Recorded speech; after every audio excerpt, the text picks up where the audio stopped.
Hey guys, this is Upain and welcome back to our YouTube channel. Friends, I hope you guys are fit as fiddle.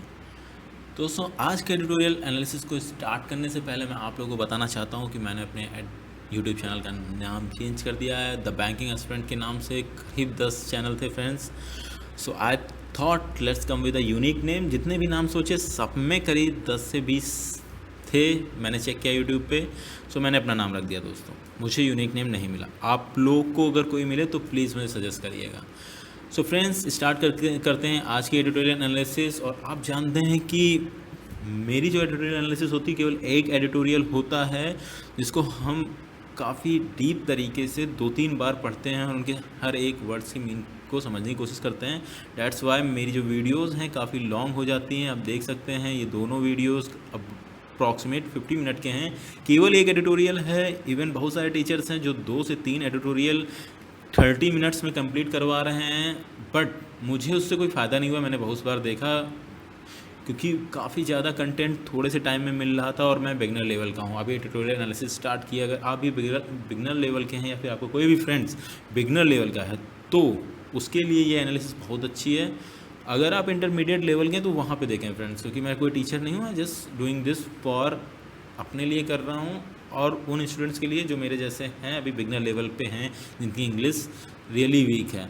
So let's start our editorial analysis. Friends आप जानते हैं कि editorial world website पे मैं जाके पढ़ता हूँ daily editorial. आप जब खोलेंगे टुडेज़ पोस्ट में जाके तो ये मिलता है, आपको दिखा देता हूँ मैं। आप वेबसाइट खोलेंगे होम द हिंदू एडिटोरियल में, आप डेली का टुडेज़ पोस्ट में जाएंगे तो ये एडिटोरियल खुल जाएगा दोस्तों।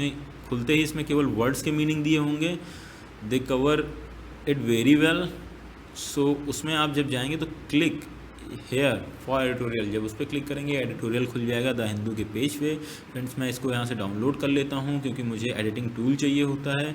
मैंने डाउनलोड करके जब ओपन किया तो ये ऐसे खुल गया। ये है फ्रेंड्स मेरा एडिटिंग, ये है मेरे लैपटॉप के सॉफ्टवेयर में खुल गया, जिसमें देखिए एडिटिंग टूल है। मैं इसमें देखिए रफ कर सकता हूँ और ड्रॉ कर सकता हूँ। सो that's why I have selected this. अभी चलिए स्टार्ट करते हैं आज का एडिटोरियल। आप देख सकते हैं एडिटोरियल का जो हमारा टॉपिक है उसका नाम है rewind the fast forward on retrospective taxes.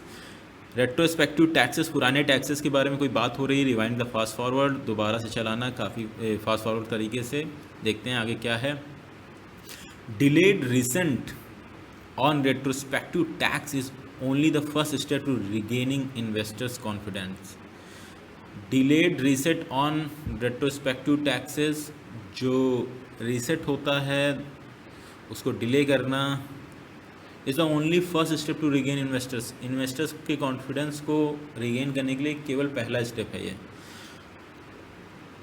Okay, कुछ खास नहीं समझ में आया। कुछ रेट्रोस्पेक्टिव टैक्स को के रीसेट को डिले करने की बात कर रही है क्योंकि इन्वेस्टर्स का ट्रस्ट खो रहा है। आई थिंक नहीं समझ में आया। चलिए आगे चलते हैं। और ऑन रेट्रोस्पेक्टिव का भी एग्जैक्टली मतलब नहीं पता है तो हम लोग इसको अंडरलाइन कर लेंगे फ्रेंड्स। सही से अंडरलाइन नहीं हुआ, बड़ा वर्ड था। Atrocious taxation tale that began with global telecom major Vodafone. So atrocious taxation मतलब नेगेटिव वर्ड है ये, मुझे एग्जैक्ट मीनिंग नहीं समझ आ रहा, बट ये नेगेटिव टर्म है atrocious.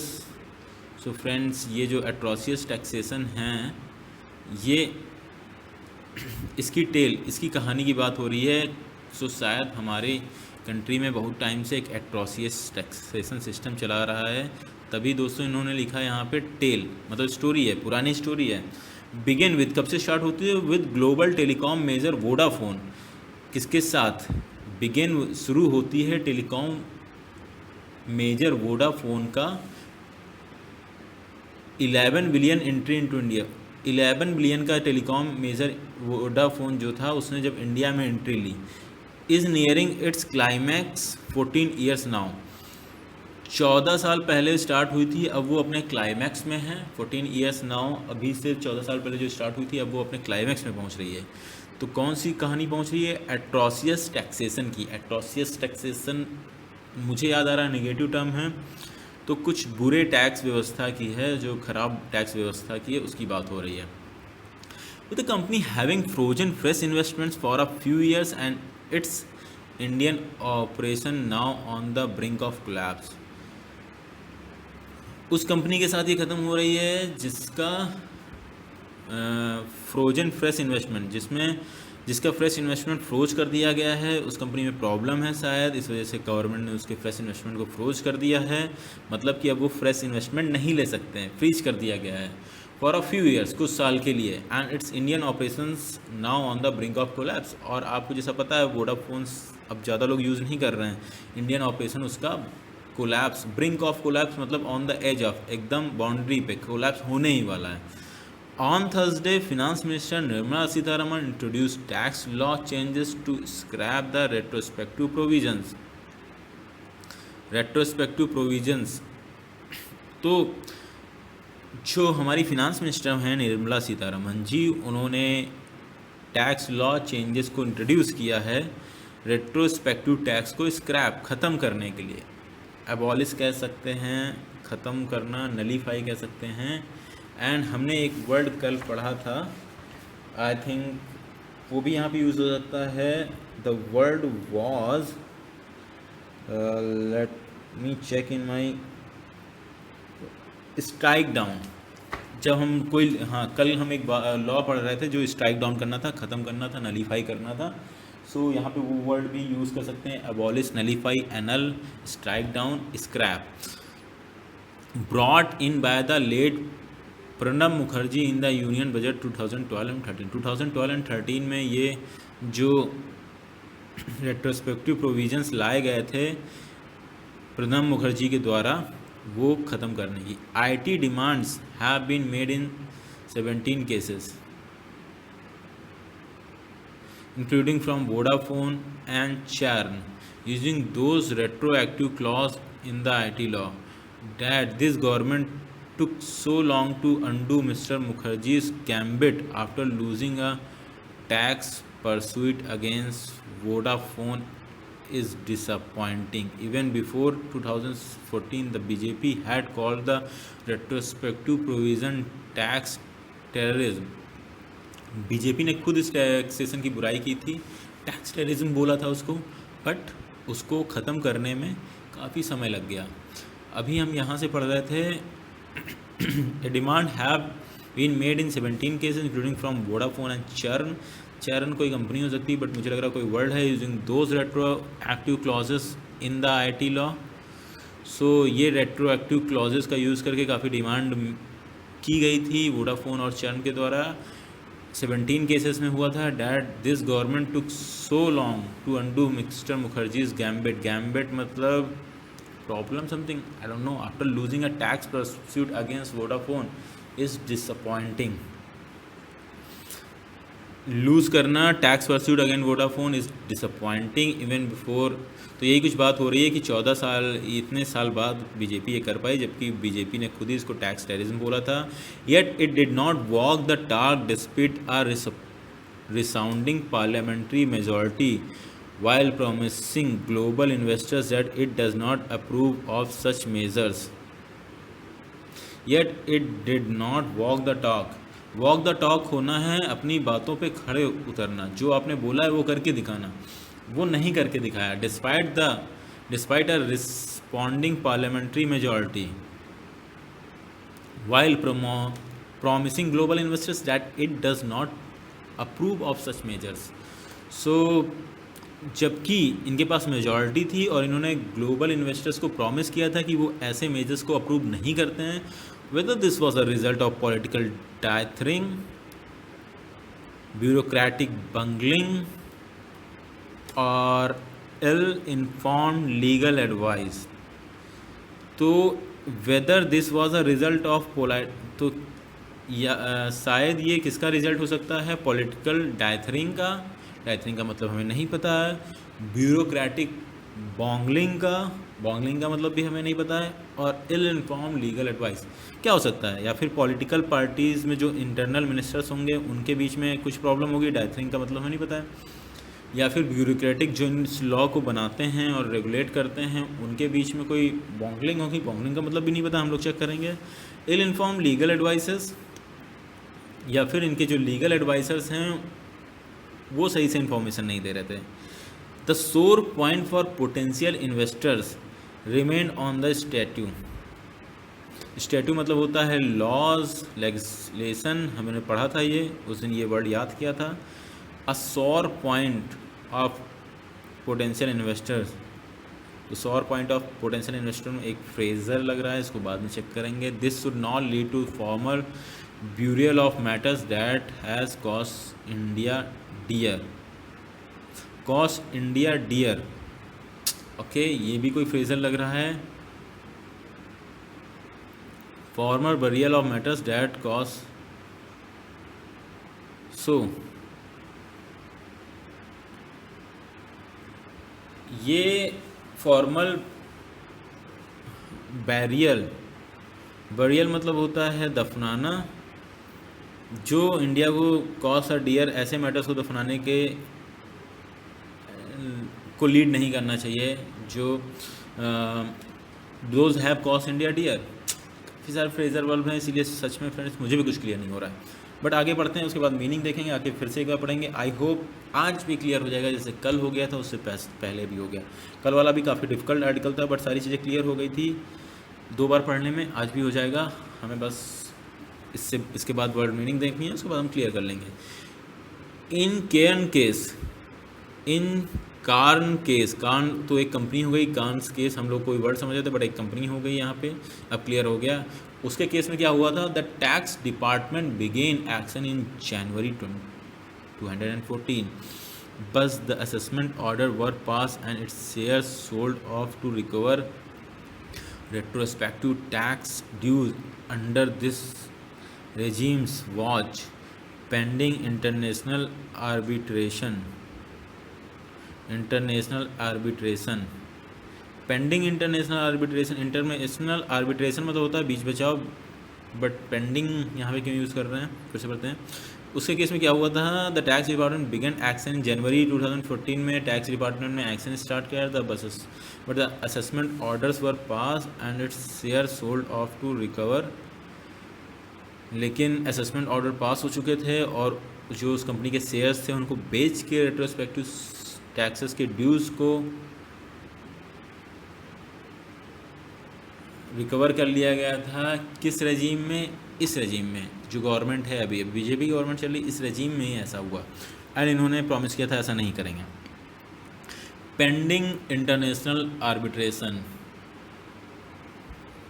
Okay, by December 2020 the Vodafone and can arbitration cases had been lost and investor hope the government would abide by the legal process and close this sordid chapter. Instead, appeals were filed with the government asserting as recently as May that it will vigorously defend its sovereign right to tax and had never agreed to arbitrate a national tax dispute. So उसके बाद क्या हुआ, दिसंबर 2020 में Vodafone and चम arbitration cases has been lost, तो इनके जो आर्बिट्रेशन केसेस थे दोनों के वो गवर्नमेंट हार गई। एंड इन्वेस्टर्स को उम्मीद थी government would abide by the legal, abide मतलब बाइंडिंग होना, तो गवर्नमेंट अब लीगल प्रोसेस से बाइंड होके काम करेगी एंड क्लोज दिस सॉर्डेड चैप्टर, और इस चैप्टर को क्लोज करेगी। बट सॉर्डेड का मतलब हमें नहीं पता। इंस्टीड, लेकिन ऐसा नहीं हुआ, अपील्स वर फिल्ड, गवर्नमेंट ने अपील फिल की और government ascertaining as recently it will, और गवर्नमेंट ने ये कहा, असर्टेन किया जितना जल्दी हो सका, डैट ये विगोरसली मतलब बढ़ चढ़ के कुछ होगा, मीनिंग ऐसा ही डिफेंड करेगी अपने sovereign right of tax. Government ने कहा हम टैक्स करेंगे, ये हमारा राइट है, और इसको वो डिफेंड करेगी। And had never agreed to arbitrate a national tax dispute, और कभी भी इस नेशनल टैक्स डिस्प्यूट के आर्बिट्रेशन में एग्री नहीं हुई। सो आर्बिट्रेशन का काफ़ी बार यूज़ आ रहा है। तो आर्बिट्रेशन का कैसे यूज़ होता है नेशनल टैक्सेस में, इसका मतलब हम जब पढ़ेंगे तो काफ़ी चीज़ें बहुत ज़्यादा ही क्लियर हो जाएंगी फ्रेंड्स। तो इसका मतलब हम जल्दी से देखेंगे, इसको जल्दी से कंप्लीट करते हैं। On Friday mister Sitharaman said the government was waiting for those cases to reach their legal conclusion. Now that they have, the BJP is fulfilling its commitment that it does not believe in retrospective taxation. If that were indeed the case, the government could have introduced these changes in the budget instead of wasting more legal resources on filing appeals. It is quite clear that U-turn has been prompted by Churn Energy relentless pursuit to enforce the arbitration award that it has sought to get Air India labelled as the government's alter ego, creating fresh doubt for the airline potential buyers, and French courts has permitted it to freeze Indian asset in Paris. Must be significant triggers. Whether Chen will back down for those claims or forfeit the interest and damages as offered by the government to close the chapter. Okay काफ़ी लंबा पढ़ा हम लोगों ने, चीज़ें clear हुई। हाँ थोड़ी चीज़ें। On Friday mister Sitharaman, government के जो मिनिस्टर हैं मिस्टर सीतारमन ने कहा government was waiting for this cases to reach their legal conclusion. Reach their legal conclusion मतलब जुरिडिकली गवर्नमेंट ने जो कोर्ट में केसेस चल रहा था वेट कर रही थी कि ये अपने लीगल कंक्लूजन पे पहुंच जाए। Not that they have, the BJP is fulfilling. अब जब ये अपने लीगल कंक्लूजन में पहुंच गए हैं उसके बाद बीजेपी अपना कमिटमेंट फुलफिल करने वाली है। That it does not believe in retrospective taxes, that BJP government does not believe in retrospective taxes, it that were Indeed the case. Okay तो कह रहे हैं कि अगर ऐसा केस होता, if that were Indeed the case, the government could have introduced these changes in budget instead of wasting more legal resources on fulfilling appeals. तो government इस चेंजेस को बजट में इंट्रोड्यूस कर सकती है, ना कि इतना सारा पैसा वेस्ट करने के लीगल रिसोर्सेस और अपील्स को फिल करने में। It is quite clear the U-turn has been prompted by Cairn Energy relentless pursuit to enforce the arbitration award. So ये यूटर्न कैसे आया है, ये प्रॉम्प्ट हुआ है, ऊपर आया है या लाया गया है by Cairn's energy's relentless pursuit. चन एनर्जी जो कंपनी है उसके परस्यूट, रिलेंटलेस परस्यूट के द्वारा to enforce arbitration award, arbitration को फोर्स करने के लिए। That it has sought to get Air India labelled as government's alter ego, creating fresh doubt for the airline potential buyers। और ये जो एयर इंडिया जो की प्रॉब्लम चल रही है उसको गवर्नमेंट्स का अल्टर ईगो को की तरह शो करके, लेबल करके, और जो एयरलाइन पोटेंशियल बायर के बीच माइंड में एक ईगो क्रिएट कर रहा था। अल्टर ईगो मतलब एक दूसरी इमेज क्रिएट कर रहा था जिससे एयर इंडिया बिक नहीं पा रही थी, आपको पता है। सो उसमें प्रॉब्लम आ जाती एयर इंडिया, क्योंकि जो पोटेंशियल बायर्स थे उनके बीच में गवर्नमेंट के एक अल्टर ईगो बन रही थी। एंड और दूसरा केस क्या हुआ, French court has permitted it to freeze Indian assets in Paris. और फ्रेंच कोर्ट ने परमिट कर दिया है चैरिस, ये जो कंपनी है, कि वो इंडियन एसेट्स जो पेरिस में है उनको फ्रीज कर सकती है। Must be significant triggers. तो ये दोनों जो चीज़ें हैं ये I think important trigger point थे कि गवर्नमेंट इन नए चेंजेस को लेके आ रही है।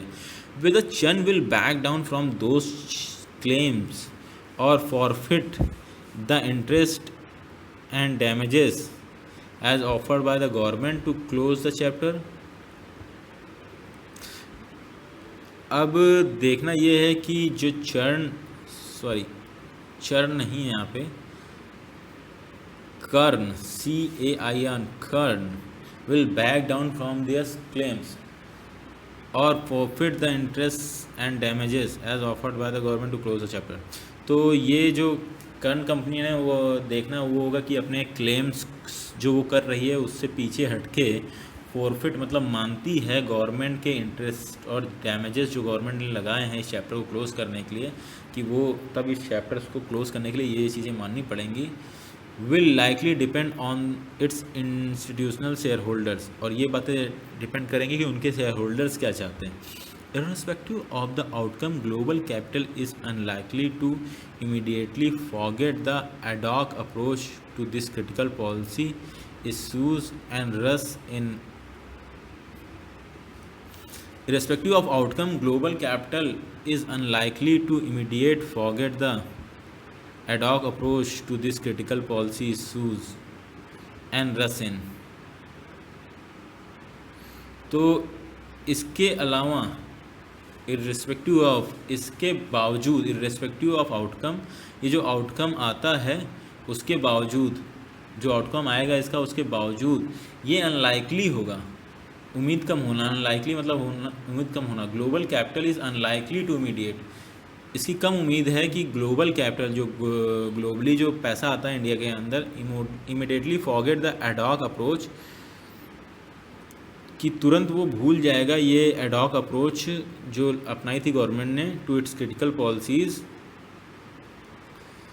कि ये जो क्रिटिकल पॉलिसीज़ थी गवर्नमेंट की उसकी एड हॉक अप्रोच को तुरंत भूल के और रसीन भूल जाएगा ये जो चेंज कर रही है गवर्नमेंट इससे, और अपना सारा पैसा इंडिया में डालने का। रसीन मतलब तुरंत अपना सारा पैसा ग्लोबल पैसा इंडिया में आने लगेगा, ये बहुत कम उम्मीद है। Be it fluctuating trade tariffs और shifting GST rates and rules, India need to demonstrate greater clarity and consistency in policies across the board to fix it broken credibility. Be it fluctuating trade tariffs, या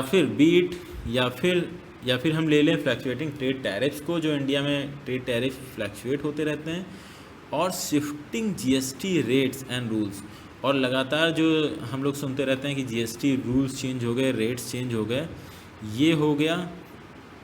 ये जो दो चीज़ें हैं इससे क्या होता है कि लोग जो हैं वो उनके माइंडेड में जो ग्लोबल मनी है उसके माइंड में इंडिया से की पॉलिसी से रिलेटेड अनसर्टेनिटीज़ रहती हैं, इसलिए वो अपना पैसा यहाँ पे डालना थोड़ा डेंजरस समझते हैं।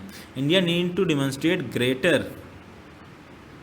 क्लियरिटी एंड कंसिस्टेंसी, इंडिया को चाहिए कि वो क्लियरिटी और कंसिस्टेंसी दिखाए ग्लोबल इन्वेस्टर्स को अपनी पॉलिसीज़ में, in policy across the board, सारी पूरी कंट्री में जो पॉलिसी हैं सब में across the board, to fix is broken credibility.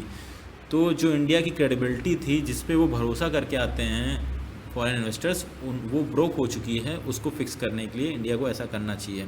चलिए जल्दी से हम लोग इसके वर्ड की मीनिंग अपनी कॉपी में नोट करके फिर से इसको एक बार पढ़ते हैं। ओके दोस्तों, जैसा कि हमने कॉपी में नोट कर लिया है, लेट्स बिगिन रीडिंग अगेन। हम दोबारा से इसको एक बार रीड करते हैं। Rewind to fast forward on retrospective tax.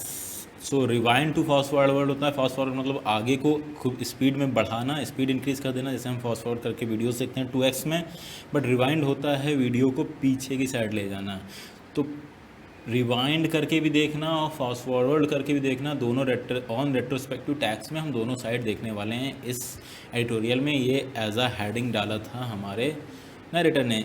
Delayed reset on retrospective tax is only the first step to regain investor confidence. Reset मतलब होता है दोस्त रीस्टैब्लिशमेंट, हम लोगों ने जैसा मीनिंग में देखा। तो delayed reset on retrospective taxes is only the first step. तो इन्वेस्टर्स कॉन्फिडेंस, जो फॉरेन के इन्वेस्टर्स हमारे देश में इन्वेस्ट करना चाहते हैं, उनके कॉन्फिडेंस को रिगेन करने के लिए हमने जो रेट्रोस्पेक्टिव टैक्स का इस्टेब्लिशमेंट है उसको डिले कर देना चाहिए, उसको रोक देना चाहिए, या तभी हम लोग कॉन्फिडेंस गेन कर पाएंगे। अभी देखिए आगे पढ़ते हैं। अटॉर्सियस, हम अटॉर्सियस एक में पढ़ लेते बट ए अलग है। टॉर्सियस टैक्सेशन टेल्ड एट। सो टॉर्सियस होता है, टॉर्सियस मतलब होता है कॉम्प्लिकेटेड, कॉम्प्लेक्स। एक कॉम्प्लिकेटेड कॉम्प्लेक्स टैक्सेशन टेल की बात करते हैं। कॉम्प्लेक्स टैक्सेशन टेल कहानी की बात हो रही है यहाँ पे। That begin with global telecom major Vodafone's 11 billion entry into India is nearly its climax 14 years now. 14 साल पहले ग्लोबल इंडिया में जो ग्लोबल टेलीकॉम मेजर था वोडाफोन, 11 बिलियन कंपनी थी, वो इंडिया में आई थी। उसके ऊपर टैक्सेशन हुआ था जो कि बहुत कॉम्प्लेक्स था, उसकी कहानी है ये। with the company having frozen fresh investment for a few years and its Indian operation now on the brink of collapse। तो अब जो उसके ऊपर पास फ्रेश इन्वेस्टमेंट है उसको फ्रोज कर दिया गया है, कुछ सालों के लिए है, जिसमें फ्रोज कर देते हैं जब इन्वेस्टमेंट को, तो आप जो है वो जो उसके सीईओज या कंपनी के ओनर्स हैं उस इन्वेस्टमेंट को यूज़ नहीं कर सकते, वो फ्रोज है। क्यों? क्योंकि गवर्नमेंट को लग रहा होगा कुछ पैसा वापस देना होगा, तो वो अगर इन्वेस्टमेंट यूज़ कर लेंगे तो पैसा वापस कैसे करेंगे, इसलिए इसका इंडियन ऑपरेशन जो है इस कंपनी का नाम, जो ग्लोबल कंपनी है, ब्रिंक ऑफ कोलैप्स होने की कगार पे है। कगार पे, ब्रिंक ऑफ समथिंग होता है कगार पे। ऑन थर्सडे ख़त्म होने की कगार पे या फिर किसी चीज़ के भी कगार पे। On Thursday, Finance Minister Nirmala Sitharaman introduced tax law changes to scrap the retrospective provision brought in by the late Pranab Mukherjee in the Union Budget been made in। तो एक रेट्रोस्पेक्टिव टैक्स लॉस थे जो हमारे प्रणब मुखर्जी जी लाए थे 2012-2013 union budget में, उसको finance minister Nirmala Sitharaman ji ने क्या किया है, स्क्रैप मतलब ख़त्म कर दिया, नलीफाई कर दिया है, स्ट्राइक डाउन कर दिया है। ठीक है। Income tax demands, IT demands have been made in 17 cases. Income tax demand जो थी 17 केसेस में ऐसी डिमांड की गई थी, including from Vodafone and Cairn using those retroactive clauses in the IT laws. तो 17 केसेस में रेट्रोस्पेक्टिव लॉज को यूज़ करते, रेट्रोएक्टिव क्लॉजेस का यूज़ करके। रेट्रोस्पेक्टिव लॉज क्या होते हैं फ्रेंड? ऐसे लॉज होते हैं जो बैक डेटेड होते हैं। रेट्रो मतलब होता है बैक डेटेड, लाइक कंपनी आज सेटअप हुई है बट उनसे जो टैक्स या फिर जो उनसे टैक्स लिया जा रहा है, अगर उनसे किसी कंपनी से आज टैक्स लिया जा रहा है बट पुराने 10 साल का पिछले बैक डेटेड टैक्स, उस पर बैक डेटेड टैक्स लिया जा रहा है उनसे, तो इनको रेट्रोस्पेक्टिव टैक्सेस बोलते हैं। 17 ऐसे केसेस थे जिनसे डिमांड की गई थी, जिसमें वोडाफोन एंड कर्न एक कंपनी थी, 2 कंपनियों ने किया भी, उनमें से एक हैं, लाइक 17 में से ये 2 कंपनियां हैं। That this government took so long to undo Mr. Mukherjee's gambit after losing a tax pursuit against Vodafone is disappointing। तो टैक्स परस्यूट जो है, परस्यू मतलब होता है किसी चीज़ की बहुत दिनों से डिमांड करना, तो वोडाफोन के साथ जो टैक्स परस्यूट चल रहा था उसको लूज़ करने के बाद, और ये जो लॉ थे, गैम्बिट मतलब लॉ होता है, ये जो लॉ था या क्लॉज था, ये जो स्कीम थी वो मिस्टर मुखर्जी लाए थे, इसको अंडू किया है गवर्नमेंट ने, लेकिन काफ़ी टाइम ले लिया है, जो कि डिसअपॉइंटिंग है। Even before 2014 the BJP had called the retrospective provisions tax terrorism. क्योंकि गवर्नमेंट जब आई थी बीजेपी की 2014, उससे पहले गवर्नमेंट ने इसका काफ़ी विरोध किया था बीजेपी ने, और इसको टैक्स टेररिज्म तक कहा था। Yet it did not walk the talk and despite a resounding parliamentary majority while promising global investor that it does not approve of such measures. लेकिन बीजेपी जब गवर्नमेंट में आई तो उन्होंने अपने वादे पूरे नहीं किए हैं। BJP government did not walk the talk as a phrase का मतलब होता है अपने वादे पूरे ना करना। डिस्पाइट, हालांकि इसके पास रिसाउंडिंग मेजॉरिटी थी, पार्लियामेंट्री मेजॉरिटी थी। रिसाउंडिंग मतलब फ्रेंड हम लोगों ने बोला इम्फैटिक, ह्यूज, मैसिव मेजॉरिटी थी। रिसाउंडिंग मतलब काफ़ी ज़्यादा मेजॉरिटी थी, और इसने ग्लोबल इन्वेस्टर्स को प्रॉमिस किया था कि ये जो पार्टी है ऐसे मेजर्स को बिल्कुल भी सपोर्ट नहीं करती है। तब भी इतना टाइम लग गया इसको अंडू करने में। Whether this was a result of political dithering, bureaucratic bungling और ill inform legal advices. So political dithering मतलब होता है जो डिलेमा में होना, सिंगल माइंडेड ना होना, डाइथिंग मतलब हेजिटेशन, एम्बीवेलेंस, अनडिसिसिवनेस। तो पॉलिटिकल अनडिसिसिवनेस कह सकते हैं या फिर एम्बीवेलेंस कह सकते हैं। एम्बीवेलेंस अनडिसिसिवनेस एक ही चीज़ होता है। या फिर ब्यूरोक्रेटिक बंगलिंग कहेंगे। बंगलिंग मतलब होता है मिसमैनेजमेंट। तो मैसिंग अप, तो या फिर ब्यूरोक्रेट मैसअप कर गए थे। पॉलिटिकली जो पार्टीज या पॉलिटिकल जो मिनिस्टर्स थे वो डिसेसिव नहीं थे इस मैटर्स पे।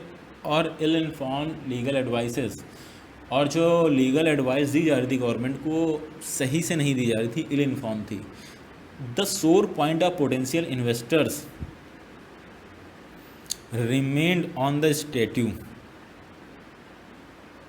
तो इसमें से कोई भी चीज़ें हों, तीनों केस हो सकते हैं, लेकिन जो सोर पॉइंट मतलब होता है point of contention, cause of distress. तो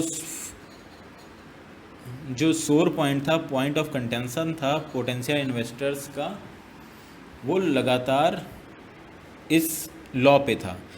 स्टैट्यू मतलब होता है लॉ, स्टैट्यू मतलब होता है law. This should now lead to formal burial of matters that has cost India dear. Cost someone dear मतलब होता है cost them a very much. It's a again it's a what we say phrase verb, and it says cost someone big, cost someone dear or dearly, to make someone suffer a lot, to lose something very important। so किसी को बहुत ज़्यादा सफ़र करवाना is called cost someone a dear।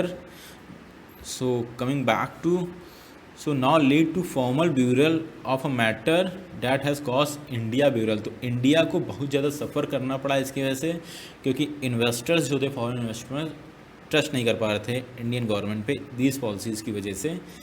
इसका formal burial अब हो रहा है, फाइनली इसको अब ख़त्म किया जा रहा है। ब्यूरल मतलब ख़त्म करना, दफन करना टाइप। नाउ आगे पढ़ते हैं।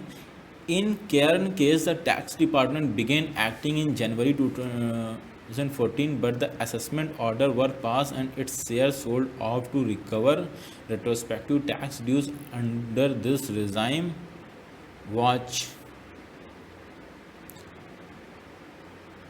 तो केयर केस में जो था, टैक्स डिपार्टमेंट ने जो अपना एक्शन किया था 2014 में स्टार्ट किया था, लाइक उसके ऊपर केस पहले से आ रहा था, बट टैक्स डिपार्टमेंट को जो ग्रीन सिग्नल मिला था अपना एक्शन बिगिन करने का, वो जनवरी 2014 में मिला था। उसका असेसमेंट ऑर्डर पास हो चुका था and share sold off to, और उसके शेयर्स को सेल करके रेट्रोस्पेक्टिव टैक्स वसूल किए गए। उस कंपनी के शेयर्स को सेल करके उससे टैक्स वसूल किया गया है। Tax dues under this regime, जो कि इस गवर्नमेंट में हुआ है, इस गवर्नमेंट के वॉच में ये सारी चीज़ें की गई हैं, क्योंकि वो 2014 के बाद से टैक्स डिपार्टमेंट ने अपना काम शुरू किया ना, तब भी गवर्नमेंट आ चुकी थी। तो जो भी उससे टैक्स वसूली हुई है वो इस गवर्नमेंट के अंदर हुई है, पेंडिंग इंटरनेशनल आर्बिट्रेशन। और अभी इस पे जो इंटरनेशनल आर्बिट्रेशन होता है, मेडिएशन करना, बीच में आके सुलह करवाना, ठीक है। डिसेसिवनेस और आर्बिट्रेशन, मेडिएशन, नेगोशिएशन, या negotiation is the word, negotiation करना। तो इंटरनेशनल नेगोशिएशन अभी पेंडिंग है। By December 22 the Vodafone and can arbitration cases had been lost and investors hoped the government would abide by the legal process and close this sordid chapter। तो Vodafone और can के दोनों के arbitration cases government जो है loss कर गई, और तब इन्वेस्टर्स को उम्मीद थी कि government will abide by the law, government law को फॉलो करते हैं। Abide by the confirm to, other to, जुड़े होना, मतलब लॉ को फॉलो करना। गवर्नमेंट अब लॉ को फॉलो करेगी और इस सॉर्डेड चैप्टर को ख़त्म करेगी।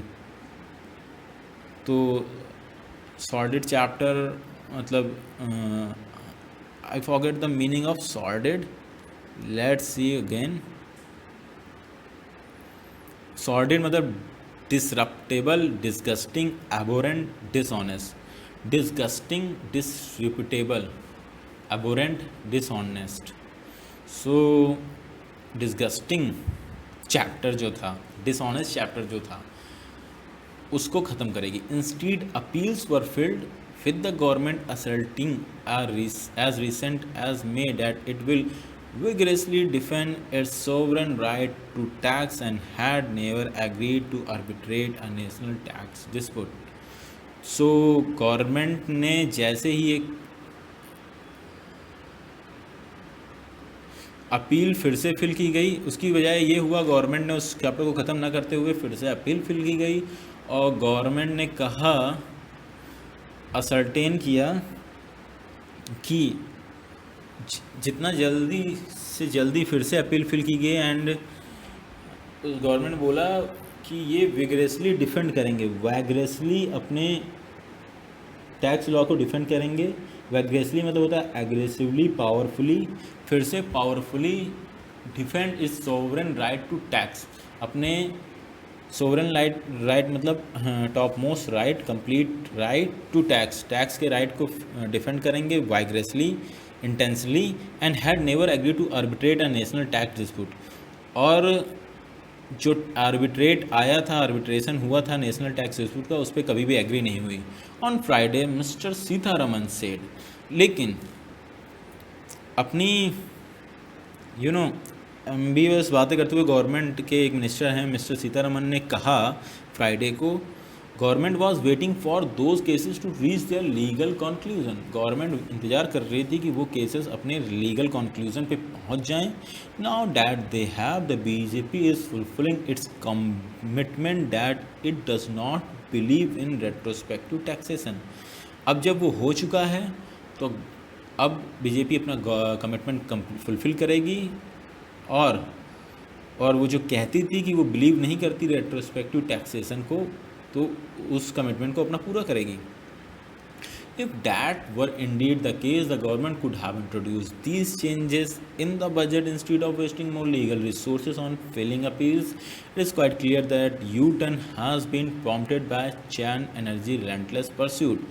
तो अगर ऐसा होता तो गवर्नमेंट यूनियन बजट में चेंजेस कर देती, ना कि अपील्स में इतना ज़्यादा रिसोर्सेज वेस्ट करती। तो ये जो यूटर्न आया गवर्नमेंट के सोच में या डिसीजन में, यूटर्न को हम लोग फ्रेंड्स अबाउट टर्न भी बोलते हैं। आज आप लोगों ने मिलिट्री मूवीज़ में सुना होगा, उसमें बोला जाता है अबाउट टर्न। सो उसको ये होता है कि जस्ट अपना फेस फिर से कम्प्लीटली चेंज कर लेना, उल्टा मुड़ जाना। तो ये जो यूटर्न आया है वो चैन Cairn Energy relentless pursuit to enforce the arbitration award, ये कैन एनर्जी के रिलेंटलेस मतलब होता है फ्रेंड कांस्टेंट, या it's a very good word, constant, continuous, like we if we will follow our 1 week challenge relentlessly, we are going to really improve in English, I think so that's why I'm doing this. It's quite clear that U-turn has been prompted by Cairn Energy relentless pursuit to enforce the arbitration award.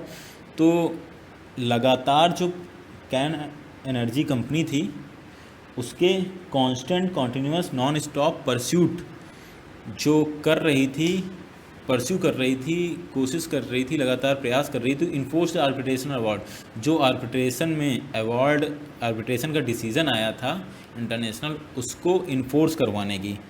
इसकी वजह से I think शायद वो international level पे कर रही थी, इसमें क्लियर नहीं बताया गया या फिर हमें समझ में नहीं आया, तो उसकी वजह से शायद ये यूटर्न आया है। That it has sought to get Air India labelled as government's alter ego, creating fresh debt for the airline potential buyers, and French court has permitted it to freeze Indian asset in Paris. तो इससे ये लग रहा था कि Air India, government Air India को as a alter ego, as a अपना एक अल्टर ईगो पेश कर रही थी फ्रेश डेप्ट क्रिएट करने के लिए for airline potential buyers, airline के पोटेंशियल बायर्स जो हैं उनके लिए फ्रेश डेप्ट क्रिएट करने के लिए। तो एयर इंडिया को अपना अल्टर ईगो बता रही थी, ये गवर्नमेंट एयर इंडिया को एज अ अपना सपोर्ट दे रही थी, अल्टर ईगो शो कर रही थी कि जो उसके एयरलाइन के पोटेंशियल बायर हैं उनके लिए फ्रेश डेप्ट जनरेट किया जाता है। एंड फ्रेंच कोर्ट जो थी उसने permitted it to freeze Indian asset in Paris, और फ्रेंच कोर्ट ने परमिट कर दिया है कि वो इंडियन एसेट्स को पेरिस में फ्रीज कर सकता है। So must be significant trigger. तो ये दोनों केसेस, ये जो यू टर्न आया है इसके सिग्निफिकेंस ट्रिगर हो सकते हैं। Whether Cairn will back down from those claims और forfeit the interest and damages as offered by the government to close the chapter will likely depend on the institutional shareholders. तो घुटने back down मतलब घुटने take देना, churn या फिर कर्ण जो company है वो अपने बैक डाउन कर जाए, घुटने टेक दे या फिर वापस ले ले अपनी बातों से, फ्रॉम देयर्स क्लेम्स, जो उसने क्लेम किए थे उनको वापस ले ले, और forfeit the interest and damages, और वो जो इंटरेस्ट लगा, जो उसको लॉस हुआ है उस पर इंटरेस्ट और डैमेजेस को फॉरफेट कर ले। फॉरफेट का मतलब फ्रेंड्स मैं एक बार फिर से देख लेता हूँ, वैसे मैंने देखा हुआ था, मुझे ये बैक डाउन जैसा ही था, give up, renounce, relinquish, give up कर दे, तो वही था बैक डाउन जैसा ही। So and forfeit the interest and damages as offered by the government to close the chapters. तो क्लेम्स और डैमेजेस को फॉरफेट कर दे as offered by the government to close the chapter. तो जो गवर्नमेंट के द्वारा ऑफ़र किया जा रहा है इस चैप्टर को क्लोज करने के लिए कि वो अपने डैमेजेस और क्लेम्स को फॉरफेट भूल जाए कर्ण एनर्जी, तो वो चैप्टर को क्लोज कर सकती हैं। Will likely depend on it's institutional holders. तो ये कंपनी क्या करेगी, वो उसके इंस्टीट्यूशनल शेयर होल्डर्स, एक्चुअल में जो मालिक होते हैं जिनका पैसा लगा हुआ उन पर डिपेंड करता है। Irrespective of outcome, global capital is unlikely to immediately forget the ad hoc approach to this critical policy issue and Rasin.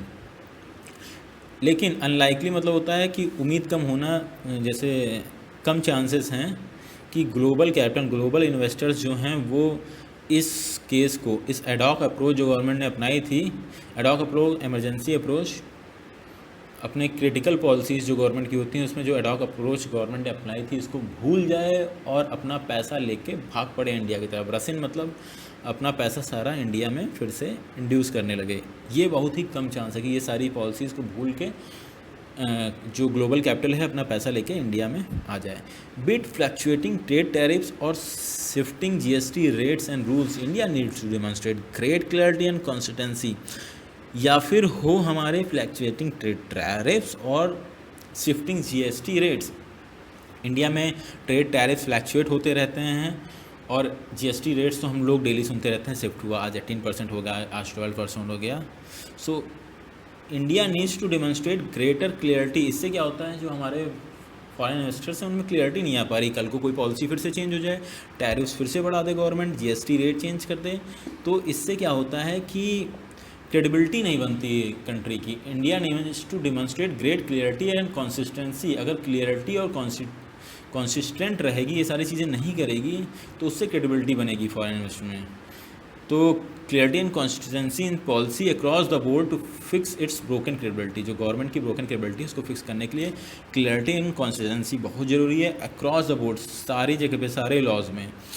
So I think second reading में क्लियरली समझ में आ गया ये पैसेज क्या कहने वाला फ्रेंड। एंड फिर से वीडियो लंबा हो रहा है इसलिए मैं स्किप नहीं कर रहा हूँ, बट मैं फिर से आपसे रिक्वेस्ट करूँगा जल्दी से जाके इस पूरे आर्टिकल को एक बार जल्दी से स्किम करिए, जल्दी से कोशिश करिए, आप जल्दी से चीज़ें समझ में आ रहे हैं, थोड़ा थोड़ा कोशिश करिए, स्किम करने की प्रैक्टिस करिए, वेरी इंपॉर्टेंट। एंड फ्रेंड्स, अगर कोई सजेशन हो प्लीज़ जाके कमेंट में लिखिए, आपको कैसा लगा वो जाके कमेंट में लिखिए, प्लीज़ कुछ जाके कमेंट में लिखिए। वीडियो को लाइक करिए अगर कंटेंट को पसंद आया आपको। ये केवल बिगनर्स के लिए, बहुत बेसिक लेवल पे हम लोग कर रहे हैं, मैं भी एक बिगनर हूँ, इसीलिए एक पैसेज उठाते हैं बट कम्प्लीटली हम लोग उसको कवर करते हैं। एक वीक में हमको देखना है क्या चेंजेस आ रहा है। देखिए हमारी वीडियो की लेंथ फिर से लंबी हो चुकी है, 44 मिनट की हो गई है। उम्मीद करते हैं एक वीक में हम इसे 30 मिनट्स में ले आएँ। Thank you friends, thank you for watching this channel. If you like the content please subscribe the channel and hit the like button and please tell me what you need more in this. आपको क्या चाहिए आप मुझे बताएं, जाके Telegram channel पे लिखें। Thank you friends. सारे लिंक्स जो हैं वो डिस्क्रिप्शंस में हैं और इनके सारे लिंक्स मैंने देखे टेलीग्राम चैनल पे ऑलरेडी शेयर कर दिए हैं। ये देखिए ये सारी पीडीएफ्स, वर्ड लिस्ट, ये सारी चीज़ें हैं। इवन मैंने जो वर्ड नोट किए हैं फ्रेंड्स, ये जाके टेलीग्राम पे डाल देता हूँ, अपनी कॉपी फ़ोटो भी फिर से डाल दूँगा, ये भी जाके आप चेकआउट कर सकते हैं।